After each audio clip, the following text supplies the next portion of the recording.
So this is the second installment of what we're calling our Earth Catastrophe Countdown.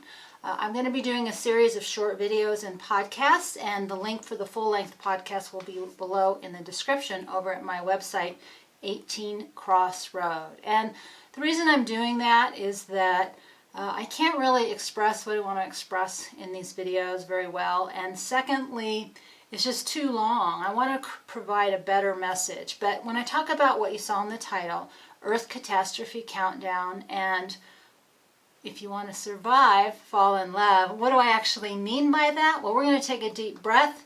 I'm going to tell you on the other side. So what do I mean by this idea? If you want to survive, fall in love. Well, you may have heard me say this already, but the skill set is the same, right? If you really are feeling a place of strong love, you're all in, you don't hold anything back, and you never give up. And those are really the essence and the core of survival. But the other thing you may have noticed, at least I have in the comments below, is I made a video a couple weeks ago about social manipulation. YouTube flagged me, it probably will again. Buried the video, but what was fascinating was it had the exact effect I was trying to point out, that when we have what's called a death reminder, mostly subliminal, and that word survival elicits a subliminal response, I think fear of death in most people, is that it makes us react in a negative way. And what was incredibly fascinating is I was trying to share an empowering message. Don't let yourself get manipulated. And what people heard was a very negative message, which was really just going to make my point. And so partly I've been thinking about how do we talk about all these really important things and not create that negative defensive response. And so in answer to that question, I want to tell you a little story about why falling in love has a more powerful effect when we talk about really what it means to survive. Do we have what it takes? And this is what I mean. Well, if you've been following me for any amount of time, you know that I have a dog named Freedom. Well, he's actually Freedom number 2.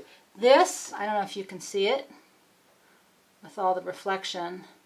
This is Freedom number 1. He's actually a German Shepherd Wolf hybrid. I do not recommend wolf hybrids. I didn't know better. Now I do. But he was a big dog. He was about 125 pounds. He came up to my hip. He was a big dog, but he was the best dog ever. However, he had a bit of a flaw in that he was not submissive. And at one point in time, I lived in a duplex. I was on the top, and the guy downstairs, he had a wolf hybrid that looked more like this. His wolf hybrid was about 97%, and that dog hated my dog. And we shared a backyard, and so we had a system where if his dog was going outside, I would close my door and vice versa. And one day our signals got crossed, and I came in and his wolf had jumped on my dog and had him pinned with his fangs around my dog's throat. And his dog was pretty big too. His dog was about 120 pounds, was she. And without really thinking about it, I actually jumped on her and was pulling her off when her owner finally came in and broke it up. But the point being is that what pushed me through my fear wasn't my fear, it was my love. Because all I could see was my dog, my baby was in danger. And without thinking, I jumped on a 120-pound wolf with her teeth bared. I was lucky that nothing bad happened. I'm not advocating those kinds of behaviors and choices, but that just makes my point in that it is actually the power of our love that makes us walk into the fire. The power of our fear makes us defensive and want to run away or fight the fire. So this is what I want to say about countdown. When I say Earth Catastrophe Countdown, there's two things we can do. We can be brave as we count down against what we're afraid may happen, or we can be brave and count down how much life, how much love, how much good we want to put into our lives until whatever we're afraid of or not afraid of happens. And the reality is life is a countdown. What's going on with the earth and the cosmos, none of us know 100% when, what, why, how, all of those details. What we do know is there's something up. There's something happening, whether it's 12 years from global warming or 27 years from the sun nova or some kind of catastrophic event from global cooling or civil war or nuclear war or alien invasion or economic collapse. Bad things are happening to us. We are on some kind of countdown. So we get to choose how we want to respond to the events coming at us. And there's a third thing I want to do in this video, and it doesn't have anything to do with this, but it sort of makes my point in that, as you know, I've had ongoing skin cancer stuff. I'm sort of mid-burn, so you may see some shading. I have a day off before I have to reapply and re-traumatize my face.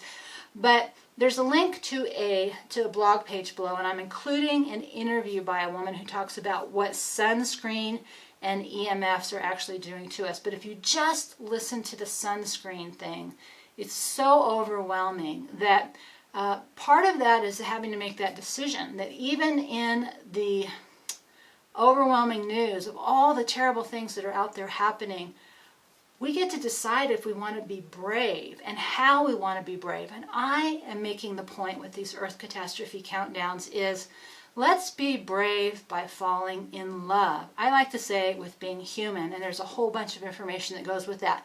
But for today, we're just going to ask ourselves that question. Are you afraid of what's happening, or will you fall in love as much as you can before that happens? Now, I realize most people don't want to hear that. Most people like the scary, negative stuff.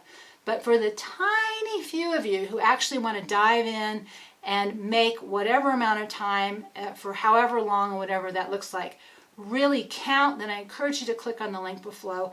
Listen to the whole podcast, preferably taking a walk outside in the sun, and learn about the sunscreen thing, and you will be much more equipped to handle the cosmic rays. But more on all that later. So for today, we're just going to take a deep breath. I just wanted to share that tiny story.